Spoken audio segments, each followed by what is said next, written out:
क्या है एसआईआर, आसान भाषा में समझे। सुप्रीम कोर्ट क्यों पहुंचा एसआईआर का मुद्दा, एसआईआर के खिलाफ क्यों है विपक्ष, क्यों एसआईआर पर छिड़ा संसद तक संग्राम। बिहार चुनाव की तारीख के करीब आते ही विपक्ष एक सुर में एसआईआर के खिलाफ आवाज उठा रहा है।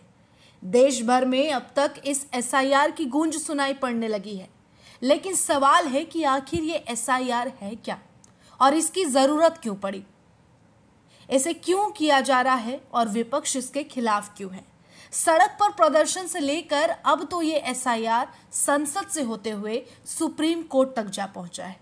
बिहार में चुनावों के लिए वोटिंग होने वाले हैं और हर एक वोटर को एसआईआर समझना जरूरी है।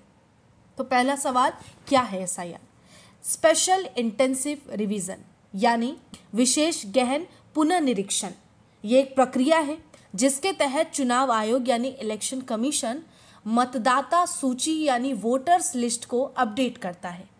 एग्जाम्पल के तौर पर कई बार ऐसा पाया जाता है कि किसी व्यक्ति का निधन हो चुका है लेकिन उसका नाम वोटर लिस्ट में अब भी मौजूद है।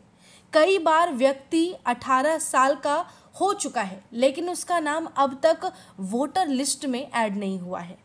ऐसी स्थिति में स्पेशल इंटेंसिव रिवीजन के जरिए मतदाता सूची से नाम हटाए या ऐड किए जाने की प्रक्रिया को एसआईआर कहा जाता है। कई बार लोग उस क्षेत्र को छोड़ चुके हैं, यानी बिहार की बात करें तो बिहार को छोड़ चुके हैं जहां चुनाव हो रहा है। ऐसे में भी मतदाता का नाम एसआईआर के जरिए सूची से हटाया जाता है। दूसरा सवाल कि क्या सभी वोटरों को दिखाने होंगे दस्तावेज। कई लोग का ये सवाल है कि जिस तरह से एसआईआर की प्रक्रिया हो रही है, क्योंकि इस प्रक्रिया के दौरान बिहार में कहा गया है कि 11 दस्तावेज हर वोटर्स के पास होने चाहिए, तो क्या सभी वोटर को अपने डॉक्यूमेंट्स दिखाने होंगे? दरअसल ऐसा बिल्कुल भी नहीं है। अगर किसी वोटर का नाम मतदाता सूची से किसी वजह से कट गया तो वो अपने डॉक्यूमेंट्स दिखाकर अपना नाम मतदाता सूची में फिर से ऐड करवा सकता है। अब जिनके नाम मतदाता सूची में पहले से है उन्हें किसी तरह के डॉक्यूमेंट को दिखाने की जरूरत नहीं है। अगला सवाल कि आखिर विपक्ष की चिंता क्या है एसआईआर को लेकर। विपक्ष की एक बड़ी चिंता यह है कि जो लोग गरीब और अशिक्षित हैं, क्या वो वोटर लिस्ट में अपना नाम ऐड करवाने के लिए इतनी जद्दोजहद कर पाएंगे? क्योंकि कई बार देखा जाता है कि ऐसे लोगों के पास प्रॉपर डॉक्यूमेंट, क्या जरूरी डॉक्यूमेंट तक नहीं मिल पाते।